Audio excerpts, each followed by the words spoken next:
السلام علیکم ورحمۃ اللہ وبرکاتہ۔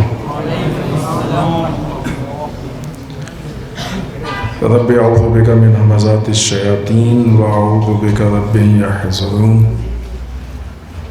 بسم اللہ الرحمن الرحیم۔ الحمد للہ وسلام علی عبادہ الذین اصطفیٰ واللعنۃ الدائمۃ الباقیۃ علی اعدائہم اجمعین من الآن الی قیام یوم الدین۔ اما بعد فقد قال الحکیم بسم اللہ الرحمن الرحیم۔ لقد کان لکم فی رسول اللہ اسوۃ حسنہ۔ قرآن مجید کی یہ مشہور و معروف آیت شریفہ کہ جس میں ارشاد رب العزت ہو رہا ہے لقد کان لکم فی رسول اللہ اسوۃ حسنہ، کہ ہم نے تمہارے لیے رسول کی ذات میں بہترین اسوہ بنا کے بھیجا ہے۔ اس کے ضمن میں رسول اللہ صلی اللہ علیہ وآلہ وسلم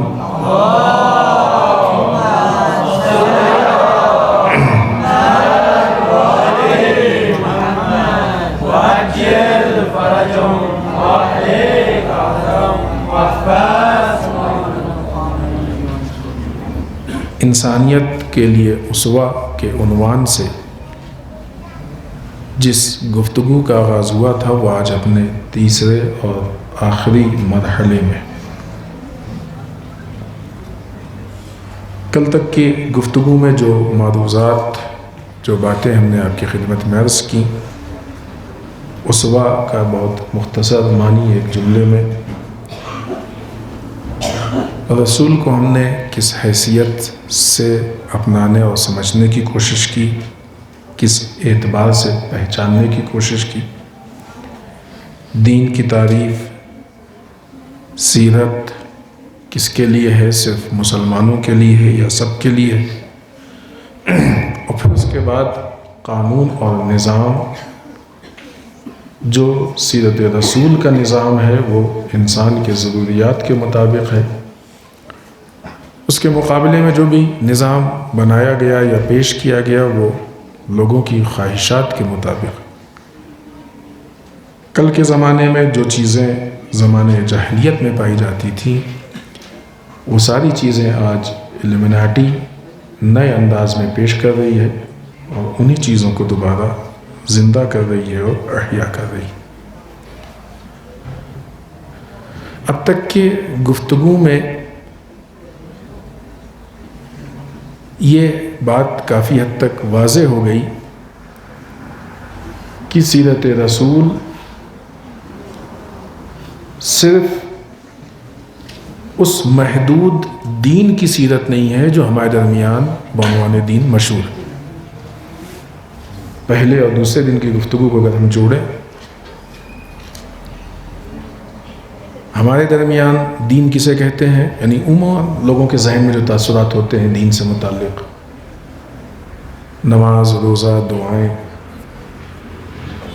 ابھی تھوڑا سا وسیع ہوا ہے لیکن اتنا ابھی نہیں ہوا ہے کہ لوگ اس کو پوری زندگی کا نظام سمجھیں۔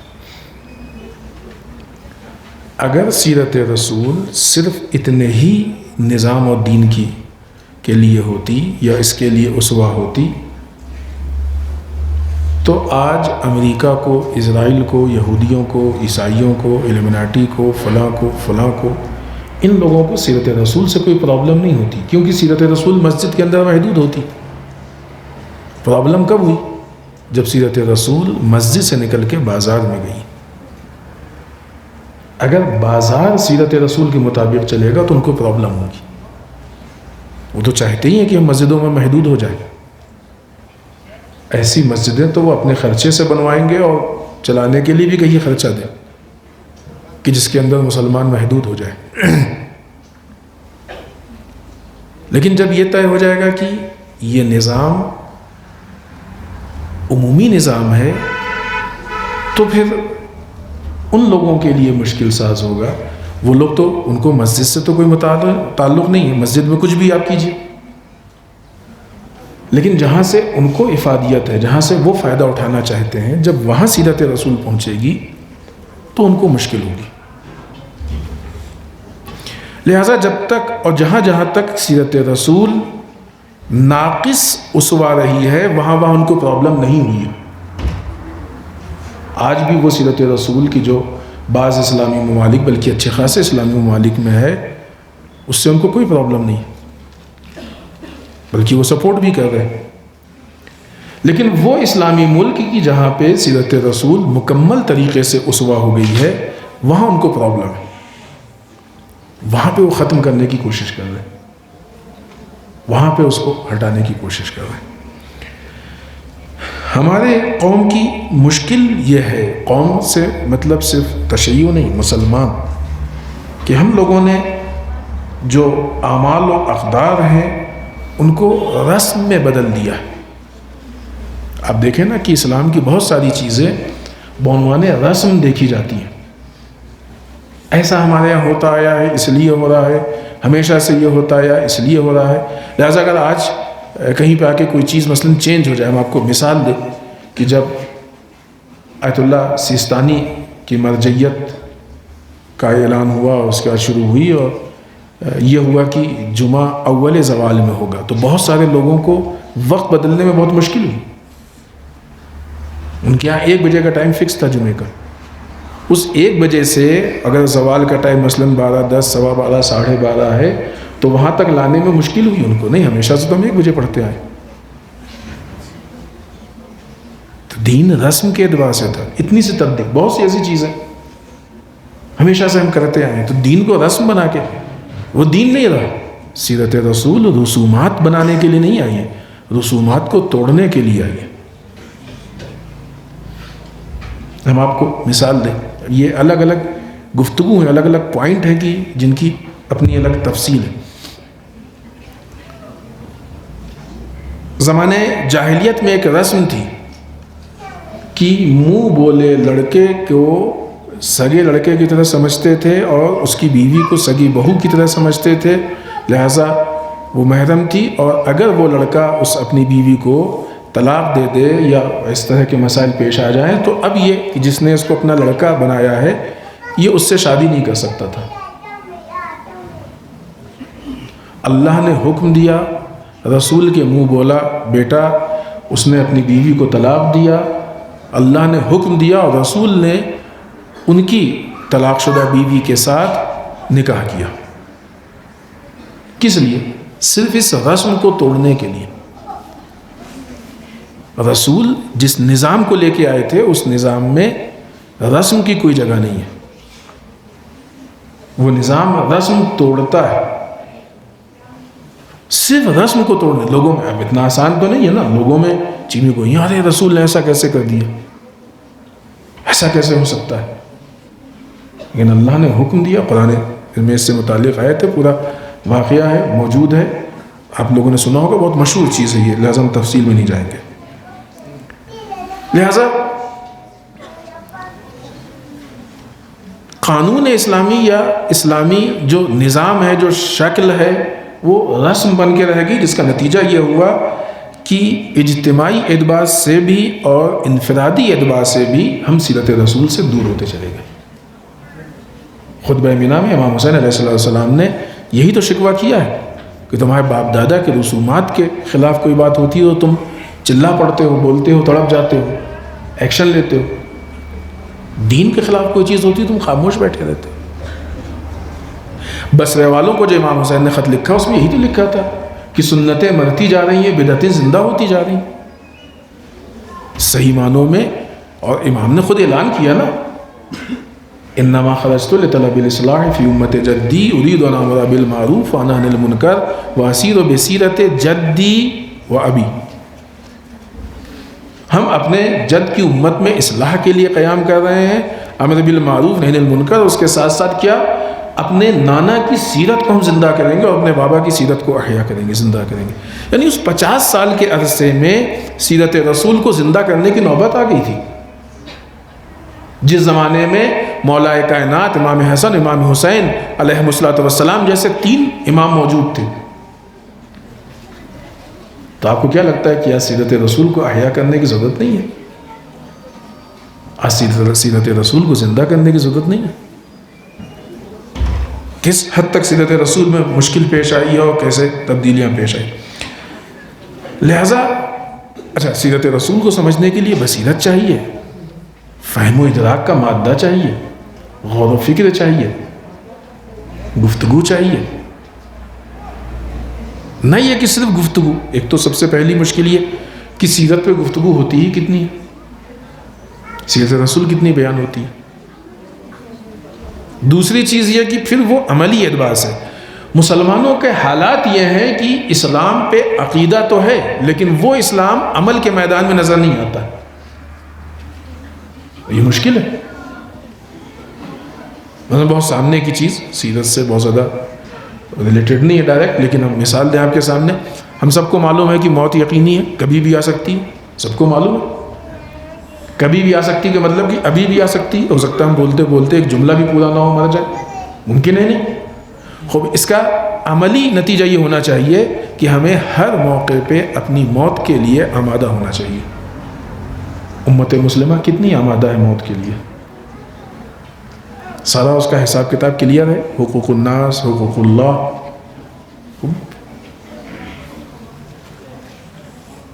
عقیدہ ہے، آپ ان سے پوچھئے، بالکل کبھی بھی آ سکتی ہے، سب کہیں گے ہاں آ سکتی ہے. عمل کے میدان میں آپ مسلمانوں سے پوچھئے کہ رسول کی سیرت بہترین، ہاں سب سے اچھی سیرت، رسول جیسا کوئی نہیں ہے، رسول کے برابر کوئی نہیں ہے، رسول کی مثال نہیں ہے، معصوم تھے، یہ تھے، وہ تھے، یہ کیا. خب ٹھیک ہے، سیرت کو اپناؤ. جب اپنانے کی بات آئے گی تو پھر جائیں گے وہ ایکٹرس اور پلیئرس اور فلاں اور ماڈل اور فلاں فلاں، ان کو اپنا آئیڈیل بنائیں گے. یہ مشکل ہے کہ نہیں ہمارے معاشرے. تو بہرحال اس بات کو ہم مختصر کر کے اور بات کو سمیٹیں کہ یہ عملی نتائج، یہ ساری چیزیں نہیں ہیں جس کے نتیجے میں جو ہماری زندگی ہے، مثلا ہماری جو سیاسی فکر ہے، پولیٹیکل زندگی ہے، اس میں ہماری معاشی جو زندگی ہے، اقتصادی جو زندگی ہے، یا اس طرح کی جو فکر ہے، اس میں قانونی جو ہماری فکر ہے یا زندگی ہے، تعمیری سماجی جو فکر ہے یا زندگی ہے، تہذیب، ثقافت، کلچر، مذہب، تعلیم، ان سارے میدان میں سیرت رسول کس حد تک ہے ہمارے درمیان؟ ہے ان میدانوں میں سیرت رسول؟ کل ہم نے ایک بات عرض کی تھی، وہ اور ایک پوائنٹ، انہی 2 پوائنٹ کو لے کے ہم آج آپ کی گفتگو کو مکمل کریں گے اور زحمت تمام کریں گے. سیرت رسول کا ایک بہت اہم پہلو ہے اجتماعی زندگی، سوشل لائف. انفرادی زندگی میں ایسا نہیں کہ نہیں ہے، اپنی ذات کو سنبھالنا، سنوارنا، اپنی ذات کا تزکیہ کرنا. جب تک ہماری انفرادی اصلاح نہیں ہوگی، ہمارا تزکیہ نہیں ہوگا، ہم اجتماعی اصلاح تک پہنچ ہی نہیں سکتے. ہم خود ساری خرابیاں کر رہے ہیں اور پھر کہتے ہیں معاشرہ اچھا ہو جائے. نہیں ہو سکتا. لیکن اگر اجتماعی معاشرے کی اجتماعی اصلاح نہیں ہوگی تو انفرادی بھی نہیں ہو سکتی. دوسری طرف سے یہ بھی پہلو اہم ہے، مضبوط ہے. جہاں معاشرہ خراب ہے وہاں فرد کی اصلاح نہیں ہو سکتی. اس کی مثال ویسے ہی ہے کہ جب آگ لگتی ہے تو کتنی دور کیوں نہ لگے، آئے گی، وہ ہر گھر تک پہنچے گی. پڑوسی کے گھر کی آگ بجھا دیں تاکہ ہمارے گھر تک. اور اس پہ بہت سی روایتیں بھی ہیں. رسول کی زندگی میں جو اہم ترین مسئلہ تھا وہ تھا عدالت اجتماعی، سوشل جسٹس. آج کی یہ طاغوتی طاقتوں کو جو چیز سب سے زیادہ سیرت رسول سے کھلتی ہے، اسلام کے نظام سے کھلتی ہے، وہ ہے سوشل جسٹس، عدالت اجتماعی.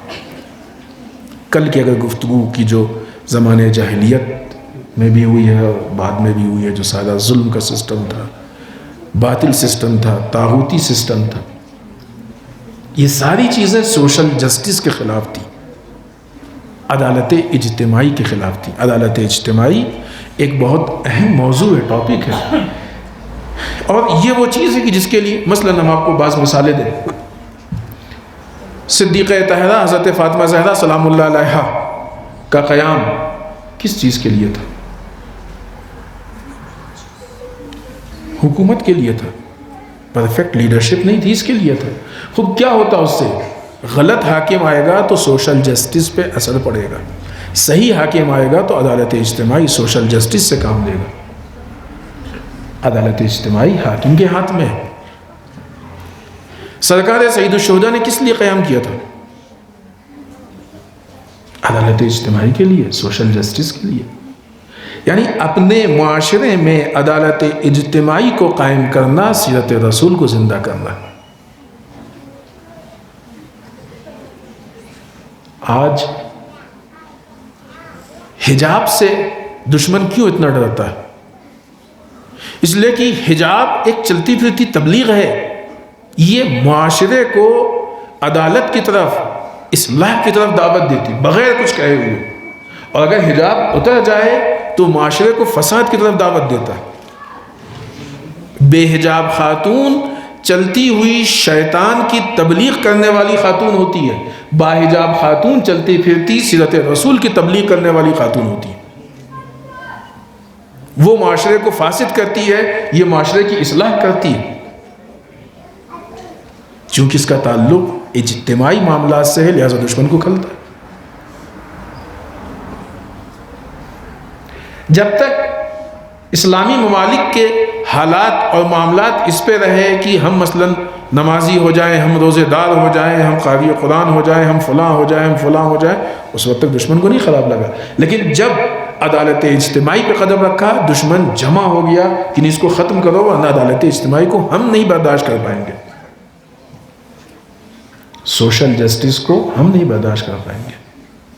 سوشل جسٹس کی خاصیت ہے، ایک طرف سوشل جسٹس کا کل ہم نے بات ہے کہ عوام نے جلدی قبول کیا، آج بھی عوام جلدی قبول کرے گی، اس لیے کہ عدالت سب کو پسند ہے.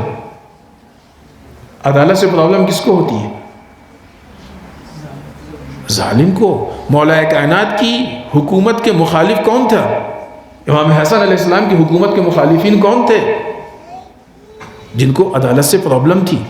کون کون سا طبقہ؟ جو حاکم ہے ظلم کرنا چاہتا اس کو پرابلم، جو معاشرے میں بڑا ہے اس کو پرابلم، جن لوگوں کو یہ امید تھی کہ بیت المال سے ہم کو زیادہ ملے گا ان کو پرابلم، جنہوں نے بظاہر اپنا معاشرے میں اسٹیٹس اونچا کیا تھا اور اپنے ملکیت پہ نہیں بلکہ بیت المال پہ بھروسہ کرتے ہوئے، مسلمانوں کے مال پہ بھروسہ کر، ان کو یقین تھا کہ علی آئیں گے تو ہم کو نہیں ملے گا. جن لوگوں کو توقع تھی کہ امام علی ہم کو عہدہ دے دیں گے، جب ان کو لگا کہ نہیں علی عدالت سے کام لیں گے اور علی ہم کو بلا وجہ عہدہ نہیں دیں گے، ان کو پرابلم ہو. جب خلافت دینے آئے تھے تو بہت بڑا مجمع تھا، کیونکہ انہوں نے سوچا ہی نہیں تھا کہ علی کیا کریں گے. اتنا بڑا مجمع اتنا کم ہو گیا کہ صدیقہ نے سوال کیا کہ یا علی، ہم نے سنا ہے کہ لوگ آپ کو سلام نہیں کرتے. تو مولا نے کہا کہ بی بی اب وہ وقت آ گیا، علی سلام کرتا ہے، لوگ جواب نہیں دیتے. اتنا مجمع کم کیسے ہوا؟ کوفے والوں نے جناب مسلم کا ساتھ کیوں نہیں دیا؟ ان کو توقع تھی کہ جناب مسلم آئیں گے تو ہم کو مثلا جسے کہتے ہیں حلوہ کھانے کو ملے گا، ساری چیزیں آسان ہوں گی، اچھی ہوں گی. جب آئے تو امتحان کی منزل آئی تو ساتھ چھوڑ دیا انہوں نے. عدالت اجتماعی ایک سخت مرحلہ ہے. ہم لوگ بھی جو بہت آسانی سے ساری گفتگو کر لیتے ہیں. امام زمانہ عجل اللہ تعالیٰ فرجہ الشریف کا جب ظہور ہوگا تو عدالت اجتماعی سے حکومت کو قائم کریں گے. یعنی ایسی وہ چیز کی جو ہمارا حق نہیں ہے ہمارے پاس ہوگی تو امام اس کو چھین لیں گے. ہم کو آمادہ ہونا چاہیے اس بات پہ. اگر انسان کے پاس عقل ہے، شعور ہے، فکر ہے تو وہ خوش ہوگا. مولا آپ کا لاکھ شکریہ، بہت شکر ادا کرتے ہیں کہ آپ نے اس دنیا میں ہمارے ساتھ یہ عدالت کر کے ہم کو عذاب الہی سے اور آخرت کے عذاب سے محفوظ کر لیا. لیکن مادیت پرست جو لوگ ہوں گے ان کو یہ عمل اچھا نہیں لگے گا. ان لوگوں کو توقع تھی، ان لوگوں کو امید تھی. اسی طریقے سے آج وہ لوگ کی جو نااہل ہیں اور چاہتے ہیں حکومت کرنا لوگوں کے اوپر تسلط چاہتے ہیں، لوگوں کو اپنے کنٹرول میں رکھنا چاہتے ہیں، لوگوں کو اپنا غلام بنانا چاہتے ہیں، لوگوں کے منافع سے فائدہ اٹھانا چاہتے ہیں، لوگوں کے منافع کو ہڑپنا چاہتے ہیں۔ آج کتنے ایسے لوگ ہیں بیچارے جو محنت کرتے ہیں اور ان کا حق ان تک نہیں پہنچتا۔ امام آئیں گے، آپ کو معلوم ہے کہ دشمن یہی لابی دشمن کی۔ محمد بن سلمان کا اسٹیٹمنٹ آپ کو یاد ہوگا کہ اس نے کہا تھا کہ یہ شیعہ قوم امام کا انتظار کر رہی ہے اور ان کے لیے ناصر، اور ہم امام سے لڑنے کی تیاری کر رہے ہیں۔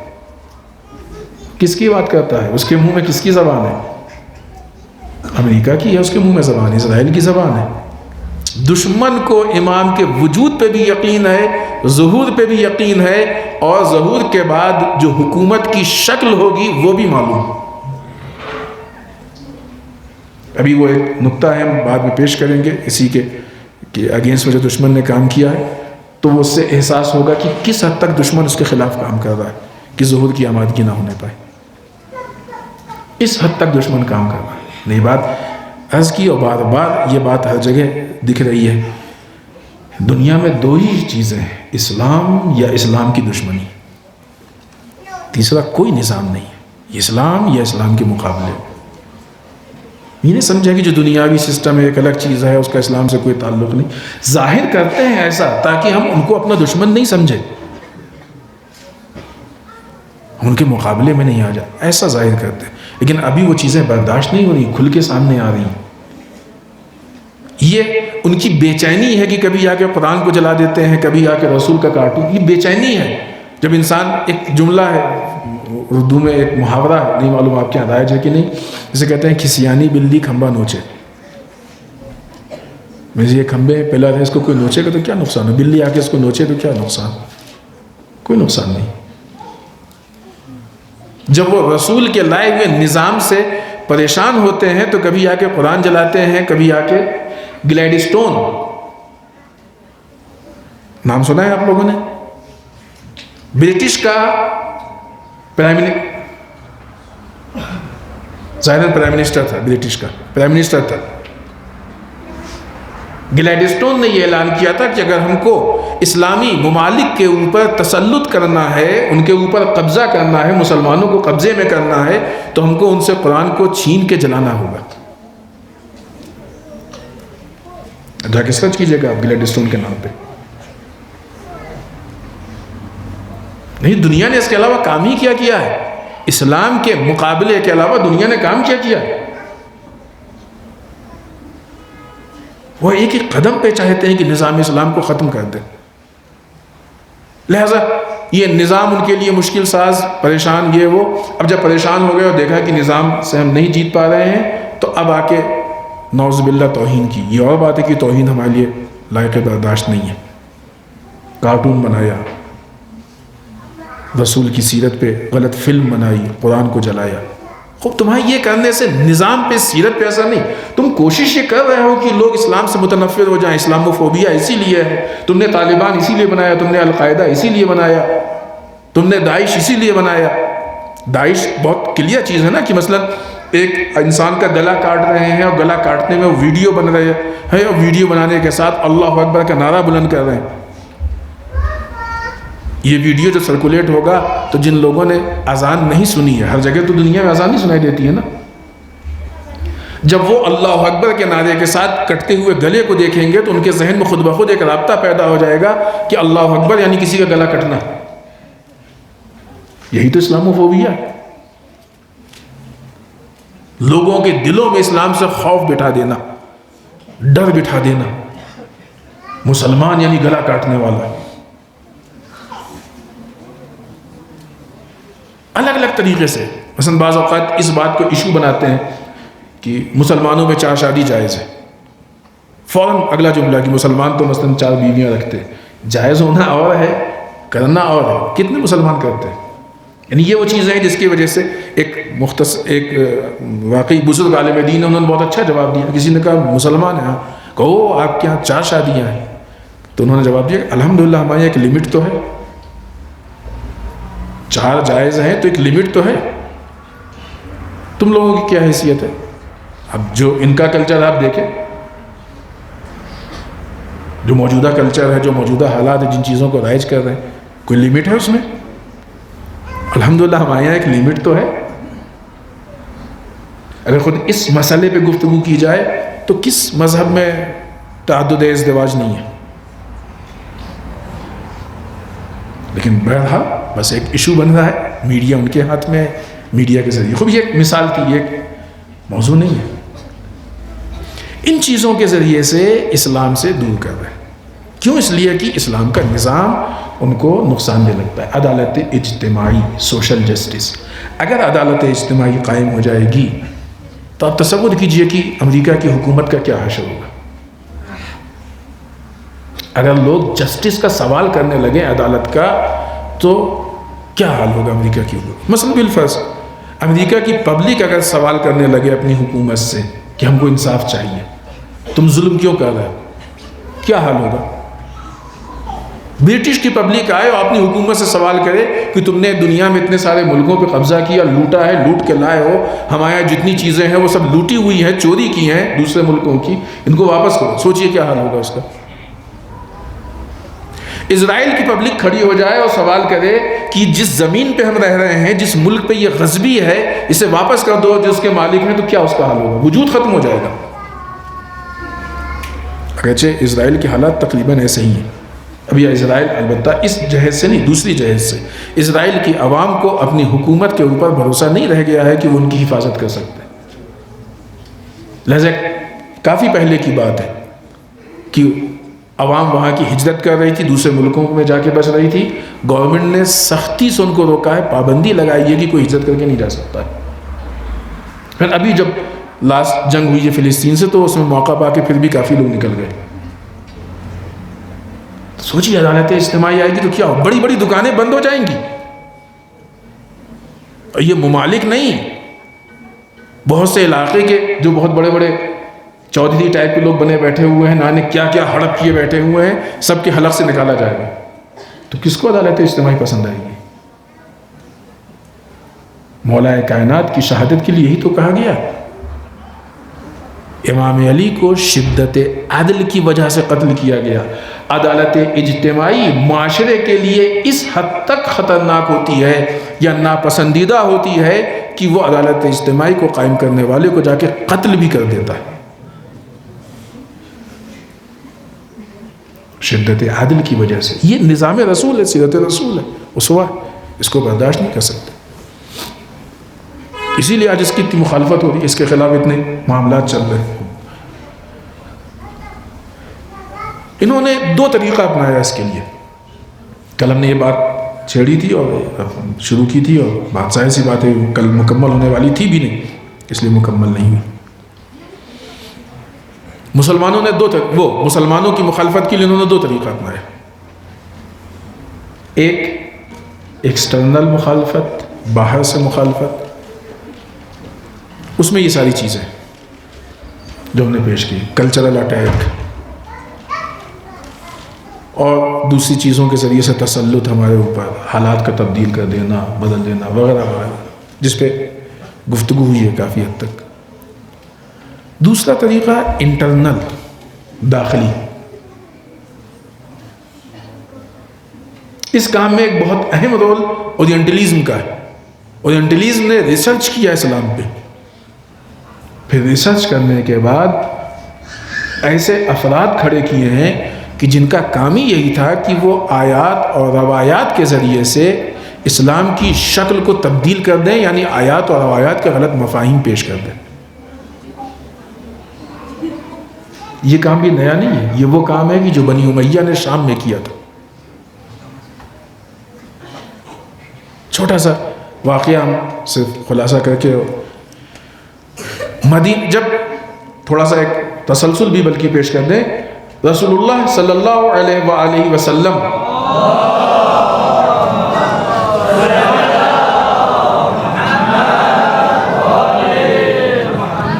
کہ اس دنیا سے جانے کے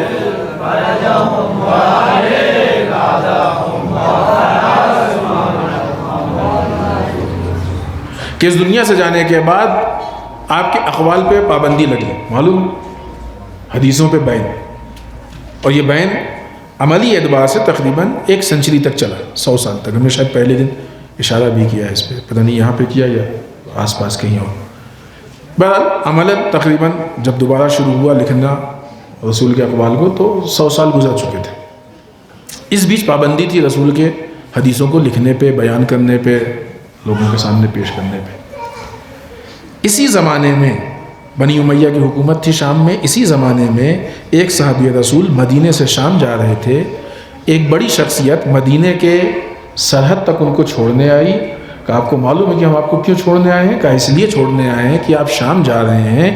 بہت مختصر وہ سارا مکالمہ سوال جواب چھوڑ کے اصل چیز جو پیش کرنی ہے، آپ شام جا رہے ہیں، شام والے قرآن پڑھتے ہیں، قرآن میں مشغول ہیں، مصروف ہیں، ان کو قرآن میں ہی بزی رکھیں، حدیث تک نہ پہنچنے دیں. کیا مطلب؟ اگر صحیح معنوں میں دیکھا جائے تو ان کا مقصد یہ تھا کہ ان کو قرآن فہمی سے دور رکھیں، شکل قرآن سے جڑے رہیں، قرآن فہمی سے دور رہیں. دوسرا واقعہ، جس وقت یہ کربلا کا قافلہ شام میں آیا، ایک شخص آیا، آنے کے بعد امام سجاد علیہ السلام سے کہتا ہے نعوذ باللہ اللہ کا شکر ہے کہ جس نے ہمارے امیر کو فتح دی اور تم کو شکست دی. اور اس کے بدترین الفاظ تھے. ہم امام نے کہا تو نے قرآن پڑھا؟ کہا ہم نے قرآن پڑھا. امام نے کہا تو نے آیت تطہیر 4 آیتیں امام نے پڑھی جو اہل بیت کی شان میں تھی، پڑھا. اس نے جانتا تھا آیتوں کو، قرآن میں مشکل نہیں تھی، دین جانتا تھا. امام نے کہا کس کے لیے نازل ہوئی؟ ہمارے لیے نازل ہوئی. یہ اس کو نہیں معلوم تھا. قرآن معلوم تھا، قرآن فہمی نہیں تھی. یہ کام بنی امیہ نے کیا تھا. یہی کام اورینٹلزم کر رہا ہے. جیسے ہی امام نے بتایا کہ ہمارے لیے ہے، وہ تبدیل ہو گیا اور اس نے پھر اپنے اسٹیٹمنٹ کو پلٹ دیا کہ اللہ ذلیل کرے یزید کو کہ جس نے آپ کو اس مقام تک پہنچایا ہے. اتنا آسان تو نہیں ہے نا کہ یہ قافلہ جب شام میں داخل ہوا ہے اس وقت شام والے عید منا رہے تھے. ایسی خوشی شام میں شام کی تاریخ میں کبھی دیکھی ہی نہیں گئی تھی جتنا اس دن وہ لوگ خوش تھے. یہ پورا اس کے اوپر انالائز ہے، گفتگو. ہم اس کو بھی نہیں چھیڑنا چاہتے ہیں، اس کو چھیڑیں گے تو شاید 10-15 منٹ 20 منٹ اس میں لگ جائے. اور پھر اس کے بعد جس وقت فرش عزا بچھایا گیا، یہی شام والے سیاہ لباس پہن کے امام حسین کے غم میں شریک ہونے کے لیے آئے. تو تبدیلی ہوئی کہ نہیں ہوئی؟ کیسے ہوئی یہ تبدیلی؟ تو ہم سے جو قرآن چھینا جا رہا ہے، ہم سے جو دین چھینا جا رہا ہے، اس کا طریقہ یہی ہے کہ شکل دین کو چھوڑ دو، حقیقت دین کو چھین لو. اورینٹلزم کی پلاننگ ہی یہی ہے، پروگرامنگ یہ ہے کہ مسلمان رہے ظاہری اعتبار سے لیکن اس کے اندر اسلام نہ رہا. اورینٹلزم ان چیزوں کو انہوں نے ریسرچ کیا اسلام پہ. برٹش میں، امریکہ میں بڑے بڑے سینٹر ہیں، جیسے ہمارے یہاں بڑے بڑے حوزے ہیں، اتنے بڑے بڑے سینٹر ہیں جہاں پہ اسلام پڑھایا جاتا ہے. لوگوں کو اس لیے پڑھایا جاتا ہے کہ وہ سمجھیں اور اسلام کی مخالفت کر سکیں. یہ اورینٹلزم کا کام ہے. پھر اب اورینٹلزم نے اندر سے آ کے ہمارے اندر خرابیاں ڈالنی شروع کی. اب انہوں نے ریسرچ کیا ہے، وہ ایسے تو خرابی نہیں ڈالیں گے. آیتوں کے ذریعے سے انہوں نے دلیل دی، حدیثوں کے ذریعے سے. یہ آج جو اخباری و ملنگی قسم کے لوگ اپنی باتیں پیش کرتے ہیں اور حدیثوں کو پیش کرتے ہیں، آپ تصور کیجئے، اب نہیں معلوم آپ کے یہاں یہ اس قسم کے لوگ پائے جاتے ہیں کہ نہیں پائے جاتے، لیکن ہے وہاں بامبے میں، حیدرآباد وغیرہ میں ہے. اگر نہیں ہے تو جا کے دیکھ لیجئے گا. ان کی زندگی گزرتی ہے فٹ پاتھ پہ، ہوٹل پہ. ان کو کیا معلوم کہ حدیث میں کیا لکھا ہے؟ کہاں سے ان کے پاس حدیثیں آ گئی؟ بیکنگ ہوتی ہے، پیچھے سے ان کو میٹر دیے جاتے ہیں اور یہ کسی طوطے کی طریقے سے اس میٹر کو آگے بیان کرتے ہیں. ان کو کیا معلوم کہ اس کتاب میں کیا لکھا ہوا ہے؟ انہوں نے کب کتابیں اٹھا کے دیکھی؟ یہ انٹرنل پرابلم پیدا کی جا رہی ہے. جو لوگ یقیناً آپ نے سنا تو ہو گئی، آپ کے یہاں ہوگا نہیں، تشہد میں علی ولی اللہ کی بات کرتے ہیں، حدیث بھی لے کے آتے ہیں. حدیث ہے برادر عزیز، ایک نمازی نماز پڑھ رہا ہے، وہ اذان کہے گا رہبر معظم و آغا سستانی کے فتوے کے مطابق، اقامت کہے گا مراجع کے فتوے کے مطابق، نیت کرے گا مراجع کے فتوے کے مطابق، قرات مراجع کے فتوے کے مطابق، قیام مراجع کے فتوے کے مطابق، رکوع مراجع کے فتوے کے مطابق، ذکر مراجع کے فتوے کے مطابق، سجود قعود سب مراجع کے فتوے، اور تشہد میں آنے کے بعد یک بارگی اخباری ہو جائے، وہ حدیث پہ عمل کرنے لگے۔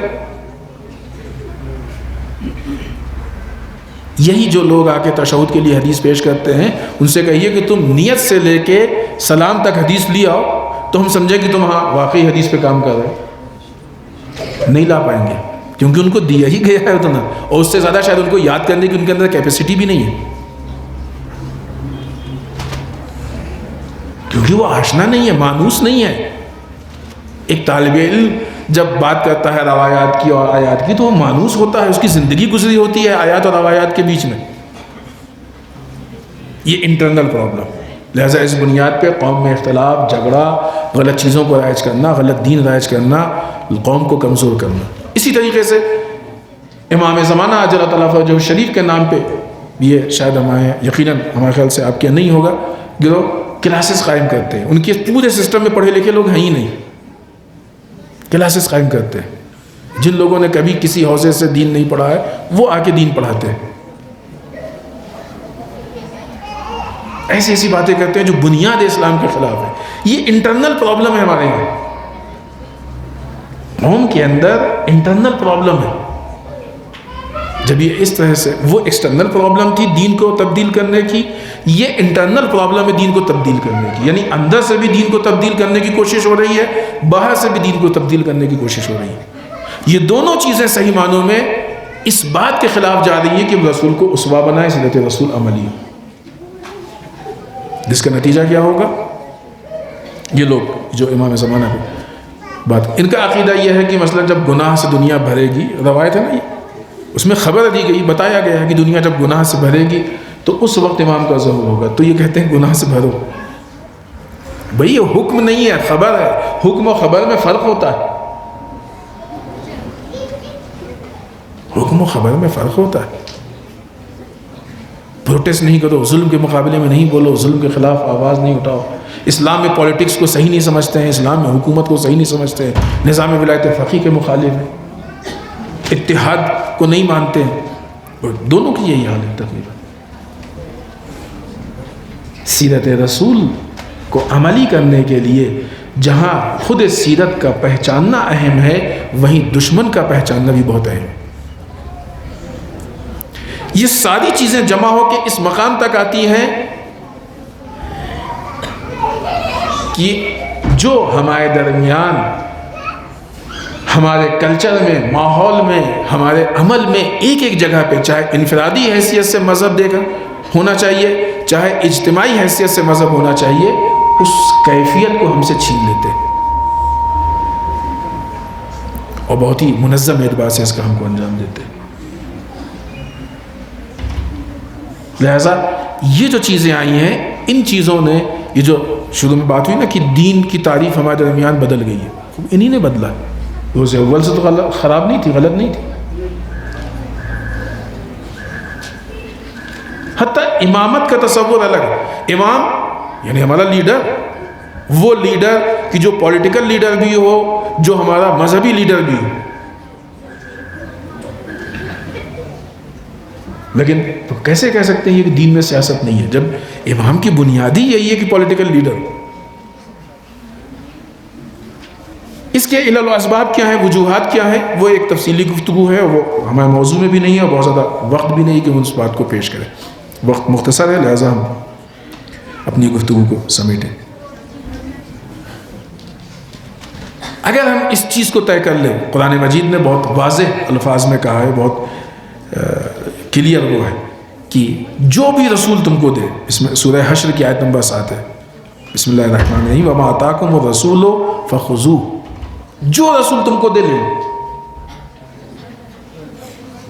جو رسول، دو جملے ہیں اس آیت کے۔ پہلا جملہ کیا ہے؟ جو رسول تمہیں دے لے لو۔ دوسرا وما نہاکم عنہ فانتہوا، جس چیز سے رسول روکے اسے چھوڑ دو۔ صرف یہ دو چیز ہم اپنا لیں، کیا نتیجہ ہوگا؟ واتقوا اللہ، ہم تقوی تک پہنچیں گے۔ نہیں اپناتے ہیں ان اللہ شدید العقاب، اس کے نتیجے میں شدید عقاب ہے۔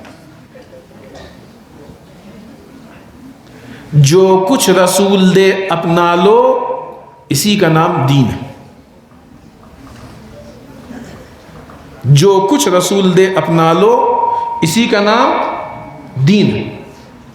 جس چیز سے رسول منع کرے اسے چھوڑ دو، اس کا نام بے دینی ہے۔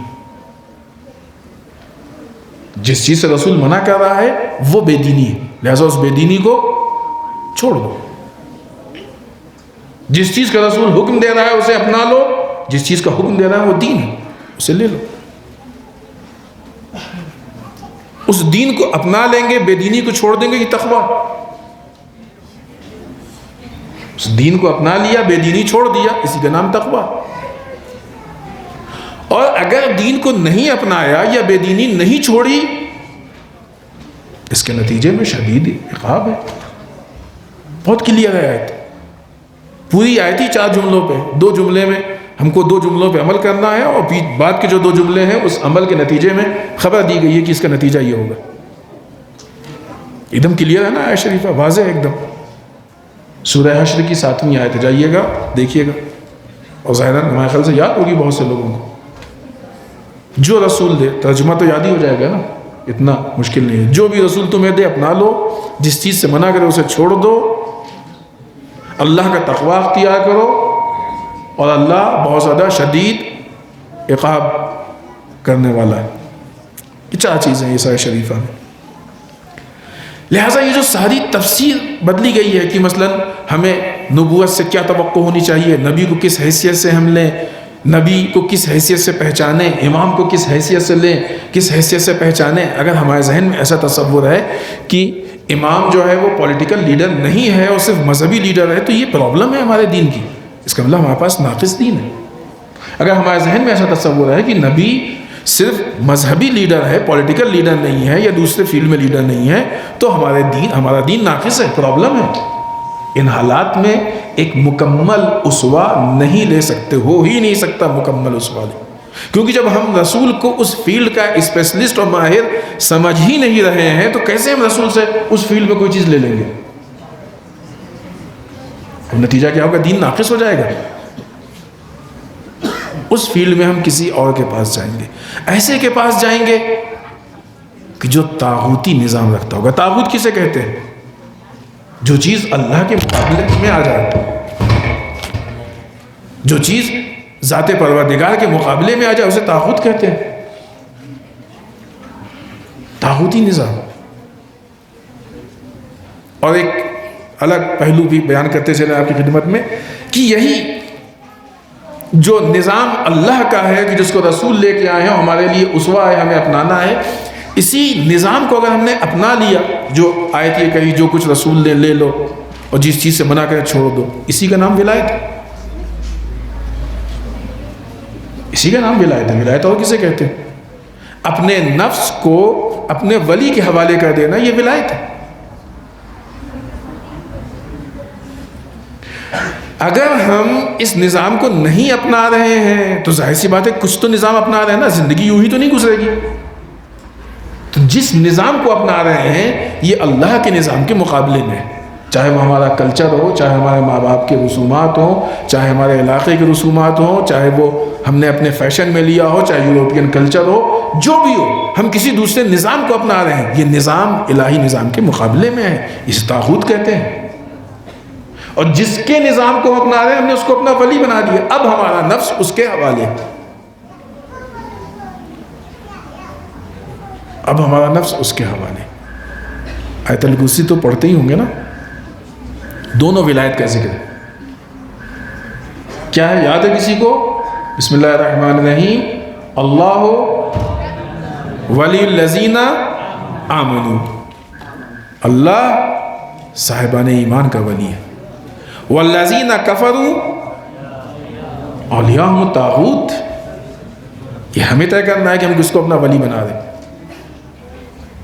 سیرت رسول کا مقصد ولایت پروردگار تک جاتا ہے۔ اس کے مقابلے میں جو ولایت آتی ہے وہ طاغوت کی ولایت آتی ہے۔ لہٰذا طاغوت کبھی نہیں پسند کرے گا کہ آپ سیرت رسول کو اپنائیں اور ذات پروردگار تک پہنچے۔ اسی لیے طاغوت پوری کوشش کر رہا ہے، ایڑی چوٹی کا زور لگائے ہوئے ہے کہ آپ کو ولایت پروردگار سے، ولایت رسول سے دور کر دے، ولایت مولا کائنات سے دور کر دے۔ اب یہاں تک بات پہنچی ہے تو یہ بات اگر نہیں کہیں گے تو مکمل نہیں ہوگی۔ یہ سیرت رسول تک پہنچنے کا راستہ ہے، چھوٹا سا تسلسل اور بات کو پیش کر دیں ہم آپ کی خدمت میں۔ کسی بھی مقصد تک پہنچنے کے لیے وسیلہ اہم ہوتا ہے۔ مثلا ہم کو یہاں سے شری نگر جانا ہے، بامبے جانا ہے، تو جو بھی گاڑی یہاں سے شری نگر جا رہی ہے اس پہ بیٹھنا ضروری۔ ہم کہیں گے نہیں ہمارا مقصد شری نگر ہے، گاڑی پہ ہم نہیں بیٹھیں گے، گاڑی تھوڑی ہمارا مقصد ہے۔ یہ بات عاقلانہ ہے؟ کون اس کو ایکسیپٹ کرے گا کہ بھائی بغیر گاڑی پہ بیٹھے آپ نہیں پہنچ سکتے شری نگر؟ جب تک آپ اس گاڑی پہ نہیں بیٹھیں گے آپ شری نگر نہیں پہنچیں گے۔ کہیں ہمارا مقصد تو شری نگر، ہم کیسے گاڑی پہ بیٹھ جائیں؟ گاڑی کو چھوڑ دو، ہم شری نگر کو شری نگر پہنچیں گے؟ ہم پوری زندگی نام لیتے رہیں گے، کبھی نہیں پہنچیں گے، ہے نا؟ دشمن نے یہی کیا۔ رسول کے زندگی میں رسول سے کے مخالفین کھل کے مقابلے میں تو نہیں آ سکتے تھے، ورنہ ظاہر دائرہ اسلام سے نکل جاتے۔ رسول کے بعد انہوں نے رسول کی مخالفت کرنی تھی، نظام تو رسول کا تھا، مولا کائنات وسیلہ تھے رسول تک پہنچانے کے، مولا کائنات کی مخالفت کی، کیونکہ یہ دروازہ ہے جو رسول تک پہنچا رہے ہیں۔ اگر یہ دروازہ بند ہو جائے تو لوگ رسول تک پہنچیں گے ہی نہیں۔ لہذا مولا کائنات کی مخالفت کی کہ راستہ بند کر دو کہ لوگ رسول تک نہ پہنچے۔ امام حسن کا زمانہ آیا، امام حسن کی مخالفت ہو، امام حسین کا زمانہ آیا، امام حسین کی مخالفت ہو، 11 امام 12 امام کی مخالفت تھی، اور اس حد تک حالات پہنچ گئے کہ ائمہ کے لیے زندگی گزارنا خطرے سے خالی نہیں تھا۔ 12 امام پردہ غیب میں گئے علیہم الصلوۃ والسلام۔ اب مسئلہ زمانہ آیا علماء کا۔ اس وقت بھی وہ اصحاب کی جو عوام اور امام کے بیچ میں وسیلہ ہوا کرتے تھے، ان کی جان کا خطرہ تھا، اور کتنے لوگ قتل کیے گئے اس مسئلے میں۔ کیوں؟ اس لیے کہ یہ دروازہ تھے نا۔ اب زمانہ آیا علماء کا۔ امام تو ہمارے سامنے نہیں ہے، اگر ہم کو کوئی مسئلہ پوچھنا ہے، کوئی چیز پوچھنی ہے تو جا کے امام سے نہیں پوچھ سکتے۔ یہ کہا جاتا ہے نا کہ روایات ہے، ہم اس کو دے روایات سے دے طے کرنا ہر آدمی کے بس کی بات نہیں ہے۔ لہٰذا لا محالہ علماء کی ضرورت ہے، اور امام عسکری دوسرے ائمہ نے اس کی طرف کافی اشارہ بھی کیا۔ لہٰذا آج کے دشمنان اسلام جہاں رسول کی مخالفت ائمہ کی کر رہے ہیں، اس سے زیادہ علماء کی مخالفت کر رہے ہیں۔ نظام مرجعیت کی اتنے بڑے پیمانے پہ جو آج مخالفت ہو رہی ہے، اس کی وجہ ہی یہی ہے کہ یہ مرجعیت اس نظام کا نام ہے کہ جو عوام کا ہاتھ پکڑ کے اس کو امام تک پہنچاتا ہے۔ اور اس سے بڑھ کے سب سے زیادہ اور شدید اور سخت مخالفت جو نظام ولایت فقیہ کی ہو رہی ہے، اس کی وجہ یہی ہے کہ یہ ولایت فقیہ کی جو ولایت ائمہ کی نیابت میں ہے، اگر امت ولایت فقیہ سے جا کے کنیکٹ ہو جائے گی تو یہ ولایت فقیہ ولایت علی تک لوگوں کو پہنچا دے گا۔ جیسے ہی لوگ ولایت فقیہ تک پہنچے، ولایت طاغوت سے نکل جائیں گے، پروردگار کی ولایت تک پہنچیں گے۔ لہٰذا اگر روکنا ہے تو یہ دروازہ آج کا ولایت فقیہ ہے، دروازے کو بند کر دو، دروازے تک نہیں جانے دو، تاکہ ولایت علی، ولایت رسول، ولایت پروردگار تک لوگ نہ پہنچیں۔ ورنہ اور کیا وجہ ہے ولایت فقیہ کی مخالفت کی اور دشمنی کی؟ یہ وہ ساری چیزیں ہیں کہ جو نظام اسلام سے روکنے کے لیے کوشش کی جا رہی ہے۔ اس کے لیے نہ کتنے باتیں گڑھی جا رہی ہیں، اور کتنے لوگ آ کے آیات اور روایات کیا کیا پیش کر کے اس کا استحصال کرتے ہیں، غلط معنی مفہوم نکالتے ہیں۔ لہذا دشمن کے ان حربوں کو ہمیں پہچاننا ہوگا۔ بس وقت بھی تمام ہو رہا ہے، اپنی بات کو یہیں پہ سمیٹ کے اور آپ کی زحمت تمام کریں۔ لقد کان لکم فی رسول اللہ اسوۃ حسنہ۔ ہم نے تمہارے لیے رسول کی ذات میں بہترین اسوہ بنا کے بھیجا. ہمیں ہر حال میں اس اسوہ کو اپنانا ہے. اس اسوہ کو اپنانے میں قربانی یوں ہی نہیں ملے گا. جن لوگوں نے اس اسوہ کو اپنایا ہے، رائج کیا ہے، انہوں نے قربانی دی ہے، دینی پڑی ہے قربانی. بغیر قربانی کے نہیں پہنچتے. کوئی بھی قیمتی چیز بغیر قربانی کے نہیں ملتی ہے، دینی پڑے گی قربانی. اس اسوہ کو اپنانے میں اس کے دائرے کو سمجھنا پڑے گا. یہ اسوہ صرف مسجد کے لیے نہیں ہے، یہ اسوہ صرف امام باڑے کے لیے نہیں ہے، صرف مجلس اور جلوس کے لیے نہیں ہے، یہ اسوہ صرف مصلی کے لیے نہیں ہے. یہ اسوہ ہماری زندگی کے ہر لمحے کے لیے. اور یہ وہ نظام ہے کہ جو اللہ کا بنایا ہوا، بھیجا ہوا نظام ہے، سسٹم ہے کہ جس پہ عمل کرنے سے ولایت پروردگار. بہت سی آیتیں ہم نے بعض اس میں سے لکھی بھی تھیں لیکن وقت نہیں ملا، کہ جو ہم کو حکم دیا گیا ہے اطیعوا اللہ واطیعوا الرسول واولی الامر منکم. یہ اس کے جو عملی شکل ہے وہ اس اسوہ کو اپنانے میں، ولایت پروردگار تک پہنچنا اس اسوہ کو. اسی لیے اللہ نے قرآن میں کہا ہے کہ ہم نے مومنین پہ احسان کیا ہے رسول کو مبعوث کر کے. اس کا دوسرا پہلو کہ جس پہ ہم نے اشارہ کیا تھا اور نہیں اس کو پیش کر پائے، کہ یہ جو نظام ہے یہ اصلاحی نظام ہے. باطل کا نظام مفسد نظام ہے، مفسد نظام نقصان دہ ہے.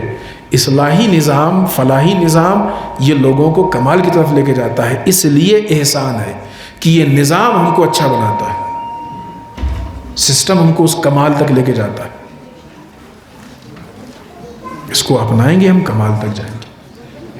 لیکن کیسے؟ محدود فیلڈ میں نہیں، محدود دائرے میں نہیں، مکمل دائرے. ورنہ کچھ چیزیں یہاں سے لے لی، کچھ وہاں سے لے لی، کچھ وہاں سے لے لی. یہ تو وہی بات ہو گئی کہ بعض پہ ایمان لائے، بعض سے انکار کر دیا، بیچ سے ایک راستہ نکال لیا. قرآن کی آیت ہے. ان لوگوں نے، یہ لوگ بعض پہ ایمان لے آئے، بعض سے انکار کیا، انہوں نے بیچ سے اپنا ایک راستہ نکال لیا.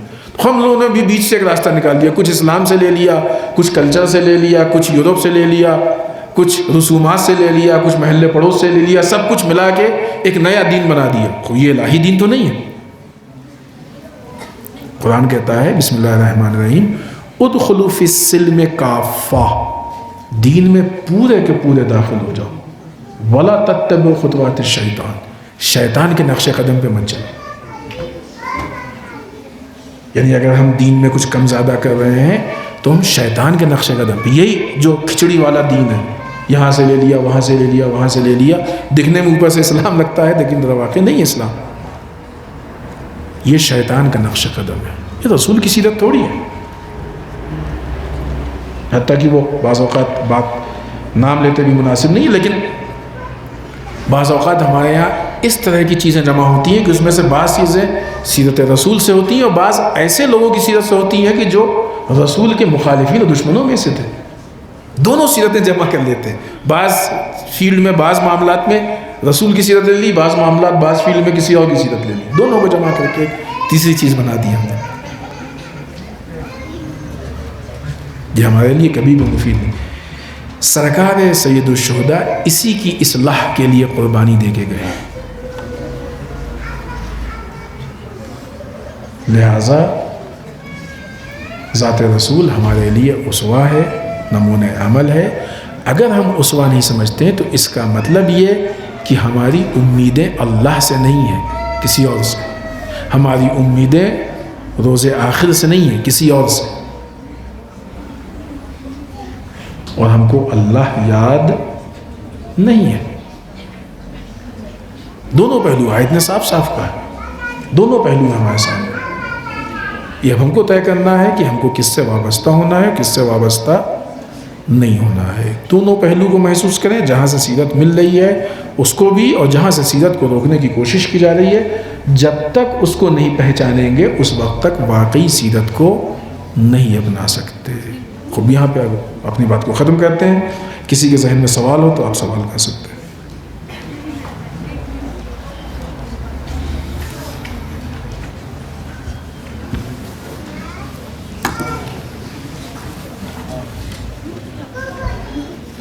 میری آپ سے گزارش یہ ہے کہ جو آپ نے جو اورینٹلزم کا جو کانسیپٹ بتایا نا اس کو ایک بار پھر تھوڑا آسان اس میں آسان شبدوں میں اگر آپ ہم وضاحت کر دیتے ہیں. اورینٹلزم استشراق، اورینٹ کہتے ہیں شرق کو، اسی سے استشراق ہے. شرق یعنی یہ مشرقی دنیا ہے نا، ایسٹ. اورینٹلزم یعنی شرق کے بارے میں ریسرچ کرنا. تو ظاہر ہے کہ ایسٹ میں سب نہیں ہے اور ان کے عملی اس میں بھی دوسرے مذاہب نہیں ہیں اتنے زیادہ. مغربی دنیا مشرقی دنیا کے اوپر تسلط کرنے کے لیے اس پہ ریسرچ کرتی ہے. جو لوگ ریسرچ کرتے ہیں وہ اورینٹلزم ہے. یہ مشرقی دنیا جو ہے، اس مشرقی دنیا میں مذہبی اعتبار سے ریسرچ ہوتا ہے. اس کے اوپر جس مذہب پہ ریسرچ کرتے ہیں اس کا نام اسلام. لہٰذا وہ اسلام کے اوپر ریسرچ کرتے ہیں، یعنی آیتیں کیا ہیں، کیسے ہیں، کیسی ہیں، کیا آیتیں کہتی ہیں، ان آیتوں کو کیسے توڑ سکتے ہیں.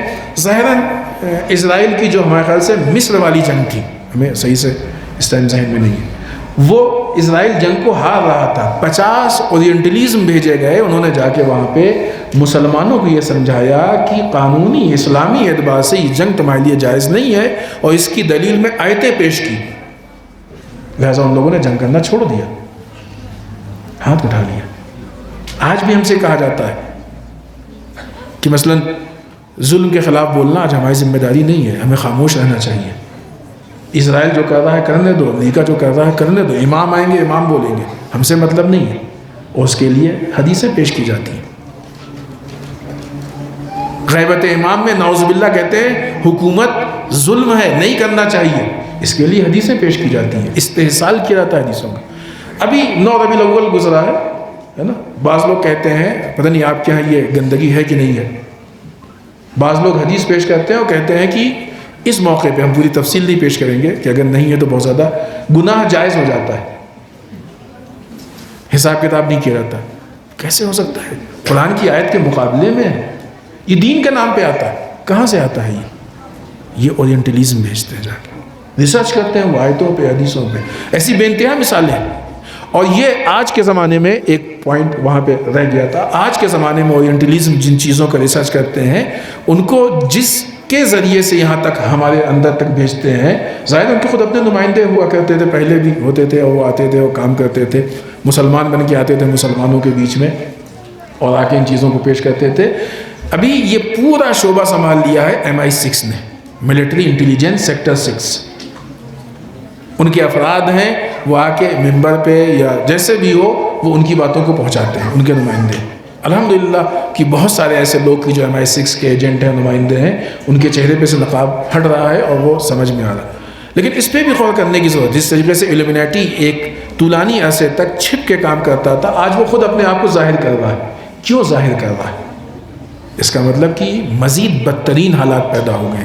اسی طریقے سے MI6 کے افراد کے چہرے سے نقاب جو اتر رہا ہے، ہم نے تو جا کے نہیں ڈھونڈا ان کو نا، خود وہاں سے ویڈیو آ رہے ہیں، فوٹو آ رہے ہیں.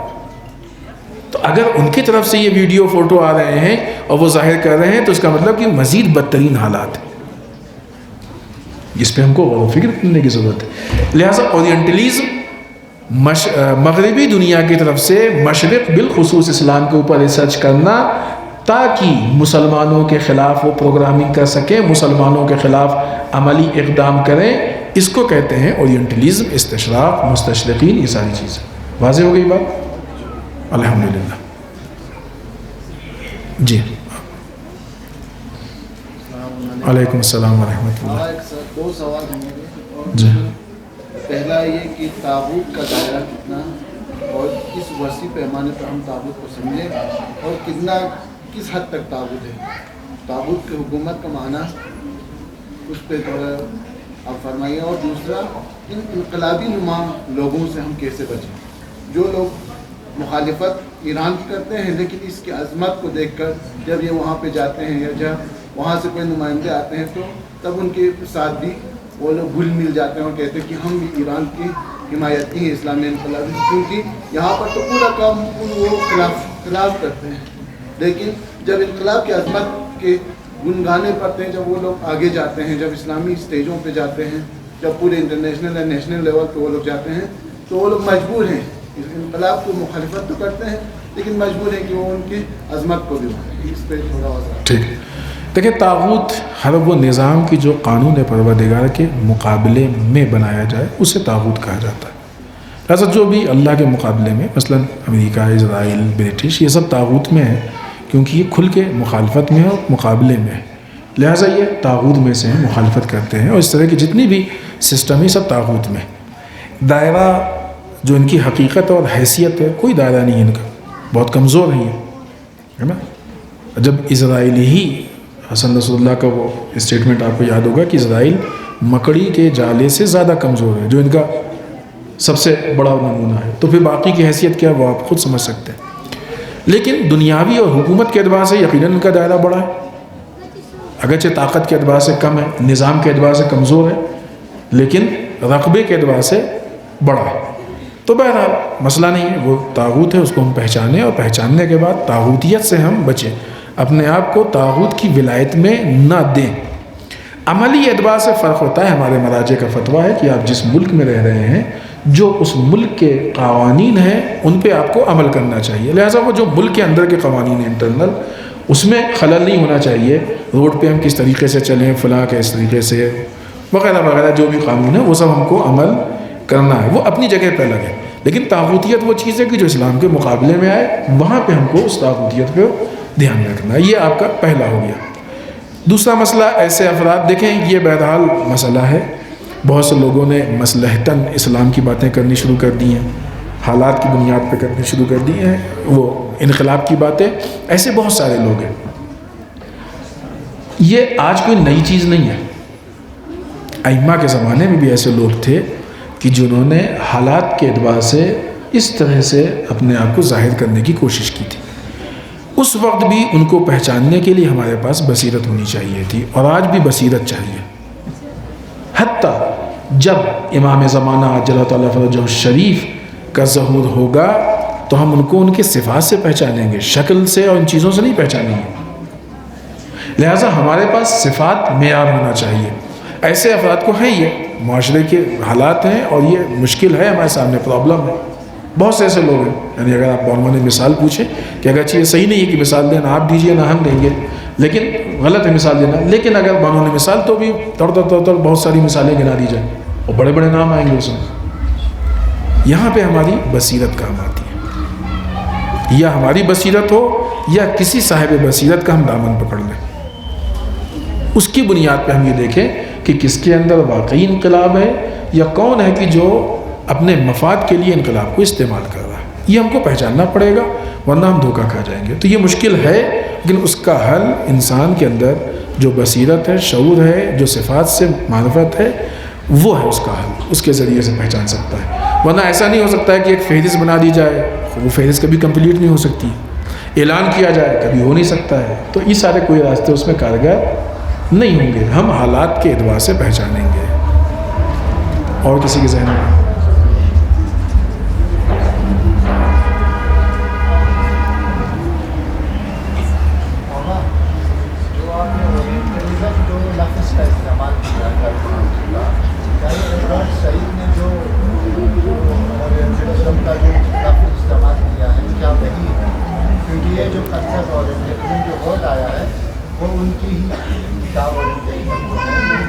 کس نے استعمال کیا، ہم سن نہیں پائے. ہاں، یہ پورا اونٹلزم سبجیکٹ ہے اور اس سے متعلق پورے افراد تھے، اور اس میں مسٹر ہیمفیر کی ڈائری بھی ہے. مسٹر ہیمفیر کا نام، یہ پورا تسلسل ہے. تو یقیناً ہو سکتا ہے، وہ ممکن ہے. ٹرمینالوجی جو آپ نے استعمال کیا ہے وہ ایڈورڈ سعید کے سب سے پہلے جی جی جی جی بالکل ظاہراً نہیں ہے. میں الہ بحق الزہرا و ابیہا و بعلہا و بنیہا، پالنے والے اس مختصر سی عبادت کو قبول فرما لے. پالنے والے ہم سب کو اعمال صالحہ کی توفیق عنایت فرما. بار اللہ اعمال قبیحہ سے محفوظ رکھ. پالنے والے ہمارے گناہوں کو بخش دے. بار اللہ ہمارے مرحومین کو بخش دے. پالنے والے اسلام و مسلمین کی حفاظت فرما.